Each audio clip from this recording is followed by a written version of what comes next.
Bienvenue Fanny, ici pour les interviews des bâtisseuses de demain. C'est un plaisir de t'avoir ici aujourd'hui avec nous.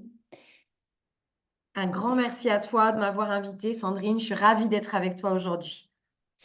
Alors Fanny, partage-nous un petit peu ton parcours, comment tu es devenue écrivaine. Alors, je pense que j'ai toujours voulu écrire, mais tu sais, il y a vraiment cette idée selon laquelle tous les métiers artistiques, hein, dont le métier d'écrivain, sont vraiment des métiers totalement inaccessibles et qu'il faut être un petit peu en dehors des normes pour pouvoir y avoir accès. Donc, pendant très longtemps, ben, je me disais que voilà, que je ne serais jamais écrivain.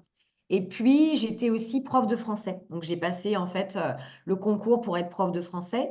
Et du coup, bah, comme j'enseignais, tu vois, la littérature classique à mes élèves, je me Mhm. disais, bah, en fait, jamais j'arriverai à écrire des choses de cette qualité-là. Et puis finalement, c'est en 2013, j'étais au Sénégal, j'étais à Dakar au Sénégal, et je suivais une thérapie avec une dame qui utilisait l'hypnose, le Reiki et la PNL. Et en fait, je suis arrivée dans une séance, j'ai demandé à utiliser la magie pour régler un problème de sexualité que j'avais à ce moment-là. J'avais 28 ans. Et au cours de cette séance, j'ai été très agitée, j'étais très perturbée. Et en sortant, j'avais comme ça une hypothèse sur des choses qui me seraient arrivées dans mon enfance, tu vois, qui sont venues en fait pendant la séance d'hypnose.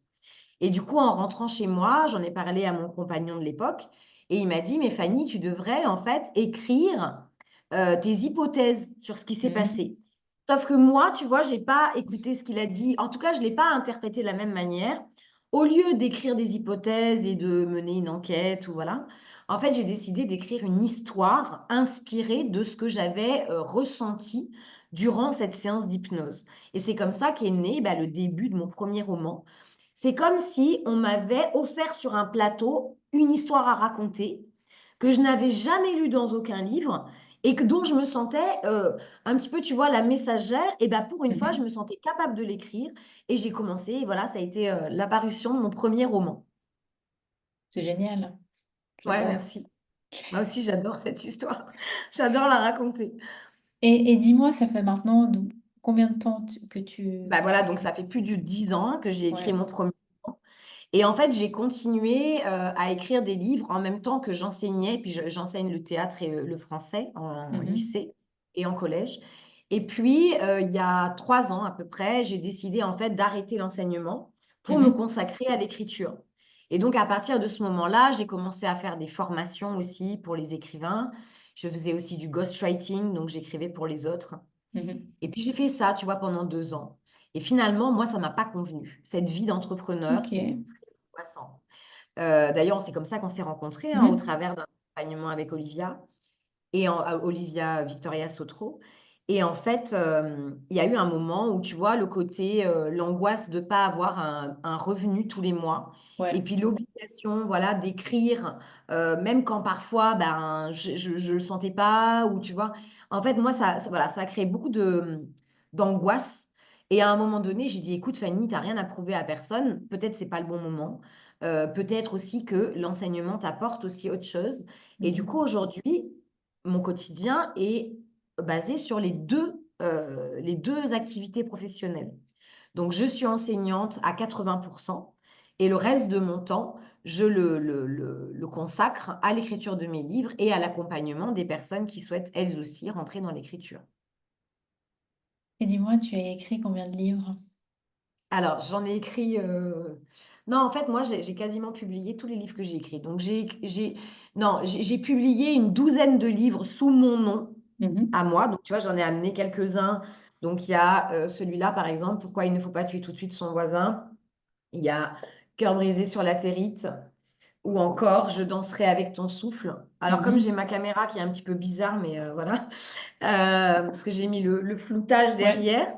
Voilà, mais on trouve mes livres sur Amazon ou dans les sites internet des maisons d'édition où ils sont publiés, puisque je suis auteur hybride, à la fois publié en maison d'édition et en auto-édition. Mhm. Donc voilà, j'ai 12 livres qui sont sous mon nom et après, j'ai d'autres livres que j'ai écrits pour d'autres gens que j'ai pas signés. Parce que quand je fais du ghostwriting, je vends mes droits d'auteur en fait aux personnes pour qui j'écris et qui du coup publient sous leur nom à eux. Voilà. Et quels sont les challenges d'un écrivain? Alors les challenges, il y en a plein déjà. Bon, alors je vais parler des challenges auxquels moi je suis confrontée parce que Mhm. c'est pas forcément les mêmes que ceux des personnes que j'accompagne. Moi, personnellement, j'ai toujours le syndrome de l'imposteur. Tu vois, j'écris depuis plus de 10 ans. Et en fait, à chaque nouveau roman, je me dis, tu vas pas y arriver, les gens vont pas aimer, ça va pas marcher. En fait, ça fait des années que tu fais semblant d'écrire, mais en fait, tu sais pas écrire. Enfin, voilà. Donc ça, c'est vraiment une difficulté à laquelle je suis confrontée à chaque fois et où je suis obligée à chaque fois de parler à cette partie de moi et de lui dire, non, mais arrête, en fait, il y a des livres que tu as vendus à 5000 exemplaires, et puis même ceux que tu as pas vendus à 5000 exemplaires, en fait, même si ça n'a touché que 2 personnes, tu te rends pas compte et déjà du cadeau en fait que c'est pour toi de pouvoir transmettre ton message au travers de ces textes et d'avoir des gens qui s'asseyent pour lire. Enfin, tu vois, c'est un cadeau énorme quand même. Mhm. Quelqu'un qui s'installe avec toi pendant bah, parfois une semaine, parfois un mois en fonction du rythme de lecture, parfois juste 2 heures. Mais c'est 2 heures durant lesquelles ils sont totalement au service. Enfin, c'est moi qui suis au service, mais eux, ils sont, tu vois, Ouais, ouais. en empathie, voilà, en connexion totale avec toi. Donc voilà, celui-là, par exemple, c'est un problème vraiment récurrent. Et sinon, une autre difficulté à laquelle j'ai été confrontée, mais ça va avec, en fait, c'est des questions de confiance en soi, en fait, hein, souvent. De se dire, voilà, est-ce que mon histoire, elle est intéressante? Est-ce que ça va intéresser des gens? Après, les personnes que j'accompagne, parfois, elles sont confrontées à la page blanche. J'ai pas d'idée. Bon, moi, ça m'arrive pas. J'ai pas ce problème-là. Sinon, j'ai des personnes qui ont peur du regard des autres aussi sur leurs textes. Moi, je l'avais au début, mais maintenant, ça fait 10 ans, j'ai moins peur de ça. J'ai peur que ça les intéresse pas, mais j'ai pas peur d'être jugée, tu vois. Alors qu'au départ, j'avais peur d'être jugée, je pense, il y a 10 ans, bien sûr. Et où trouves-tu ton inspiration pour tes livres? Alors, mon inspiration, je la trouve en grande partie dans les personnes que je rencontre. En fait, j'ai beaucoup Ok. voyagé dans tous les pays où j'ai vécu. J'ai rencontré, tu vois, des personnes qui m'ont marquée. Et moi, c'est vraiment les gens qui m'inspirent, les humains, les histoires des gens. Donc, je vais rencontrer quelqu'un qui va me raconter un truc qui lui est arrivé ou juste qui a une personnalité qui me marque. Et ça va me servir de base, tu vois, pour écrire un livre. Mhm. Après, je me sers aussi de ma propre vie, bien sûr, beaucoup. Et puis également des livres que j'ai lus, qui peuvent m'inspirer, tu vois, me donner une idée pour une autre histoire. Voilà. Et comment tu te fais connaître en tant qu'écrivain quand tu Alors, démarres? ouais, en fait, ce qui marche bien, ça va être de trouver un équilibre entre la communication sur les réseaux sociaux, donc comme tout entrepreneur, donc d'être présent. Donc moi, je suis sur Insta, Facebook, je suis sur TikTok. TikTok, par exemple, ça marche très bien pour la vente des livres. Donc moi, je suis Mhm. pas hyper bonne là-dedans, mais tout le côté BookTok est vraiment en train de monter. Il y a des gens qui choisissent leurs livres là-dessus. Donc j'essaye de me former, d'avancer. Je suis sur LinkedIn aussi. Ça va être plus pour mes accompagnements à l'écriture où je vais trouver plutôt de la clientèle là-dedans. Après, il va y avoir donc cette vie en ligne. Mais, et d'ailleurs, avec toi, on en avait parlé, je me souviens, avec Olivia.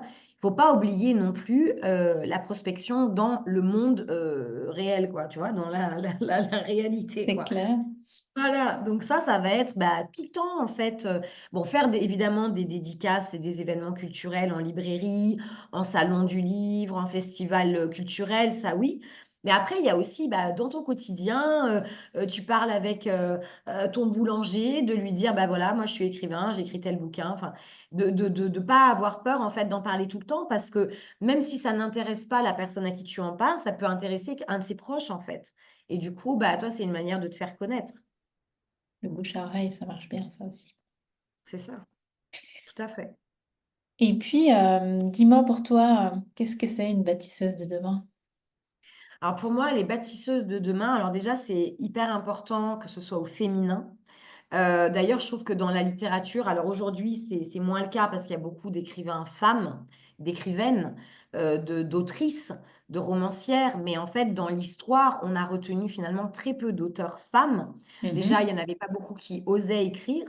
Donc, ce que je trouve important dans ton expression bâtisseuse, c'est cette idée que déjà, il ne faut pas avoir peur quand on est une femme d'apporter sa contribution au monde, de prendre sa place.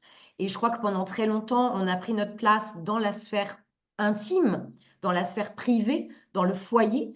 Mais en fait, dans la sphère publique, dans la société, on avait du mal à imposer, ou en tout cas, sans parler forcément d'imposer, à prendre notre place, à exprimer notre point de vue, à transmettre nos messages, à témoigner de nos expériences. Et pour moi, bâtisseuse de demain, pourquoi? C'est parce que le futur sera forcément féminin. Et en fait, on le sait. On a la plus longue espérance de vie. On est les personnes qui avons l'habitude d'avoir des casquettes multiples depuis toujours. Et du coup, on est, je dirais, responsable finalement de la construction de ce futur. Alors, il ne faut pas non plus que cette responsabilité devienne pesante. Je vois qu'il y a des femmes aussi qui parfois n'osent pas choisir d'avoir disons, un rôle traditionnel tel qu'on le voyait avant. Mais si tu as envie d'être femme au foyer, de t'occuper de tes enfants, en fait, ça aussi, c'est construire demain. Il n'y a pas Mhm. de, et voilà, il n'y a pas de jugement à apporter là-dessus. Mais moi, ce qui me plaît dans ta contribution à toi, c'est vraiment cette idée d'accompagner des femmes à construire un business qui leur ressemble, qui leur permet d'être autonomes financièrement. Et ça, bah, c'est hyper important. Moi, mes livres, par exemple, même si c'est, je dirais, mon salaire d'enseignante qui va me permettre de payer mes frais du quotidien, par contre, mes livres, c'est bâtir un empire sur le long terme. Mhm. C'est-à-dire, c'est des revenus passifs une fois que je les vends.